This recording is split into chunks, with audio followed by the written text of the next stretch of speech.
વખતે સુનાવણી જ્યારે હતી, આની પહેલાની સુનાવણી, ત્યારે સુનાવણી સમયે સરકારી વકીલે આવીને એવું કહ્યું કે સરકાર સરકારી વકીલ બદલવા માંગે છે, નવી તારીખ આપો. તો મિત્રો તમે આગળ ગોપાલ ઇટાલિયાનો વિડીયો જોયો, તમને તો ખબર છે કે ચેતરભાઈ વસાવા અને મિત્રો હવે 2 મહિના થવાના છે જેલની અંદર, અને મિત્રો હજુ સુધી તેઓ જેલની બહાર નથી આવ્યા.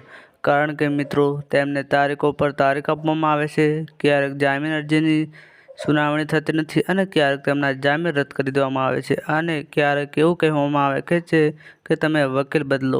એવું મિત્રો ગોપાલ ઇટાલિયા કહી રહ્યા છે મિત્રો, જે તમે આગળ વિડીયો પણ જોયો. અને મિત્રો ગોપાલ ઇટાલિયા આગળ પણ શું બોલ્યા છે તે તમને વિડીયો પણ આગળ પૂરો બતાવીશ, એટલે તમે મિત્રો વિડીયો પણ પૂરો જોજો. પરંતુ મિત્રો વાત કરીએ તો જો ચેનલમાં નવા હોય અથવા ચેનલને હજુ સુધી સબસ્ક્રાઈબ નથી કરી તો મિત્રો તમે પહેલાં અમારી ચેનલને સબસ્ક્રાઈબ કરી લેજો મિત્રો, જેથી આગળ કંઈ પણ માહિતી મળતી તમારા સુધી અમે પહોંચાડી. એટલે મિત્રો તમે પહેલાં અમારી ચેનલને સબસ્ક્રાઈબ કરી લેજો. ગોપાલ ઇટાલિયા એવું કહી રહ્યા છે કે આટલો નાનો ગુનો હોવા છતાં તમે ચેતરભાઈ વસાવાના કેમ નથી છોડતા, અને તારીખો ઉપર તારીખો કેમ આપો છો, અને વકીલો હડતાલ ઉપર 30 દિવસે કેમ હોય છે, અને તેમના જામીન અરજીની સુનાવણી પણ કેમ કરવામાં નથી આવતી, તેને લઈને મિત્રો ગોપાલ ઇટાલિયા બોલ્યા છે, જે તમે આગળ વિડીયો પણ જોયો. તો મિત્રો તમારે આના વિશે શું કહેવું છે કોમેન્ટ કરીને જરૂરથી જણાવજો. તો મિત્રો આજના વિડીયોમાં આટલું જ, મળીએ આપણે એક નવા વિડીયોમાં.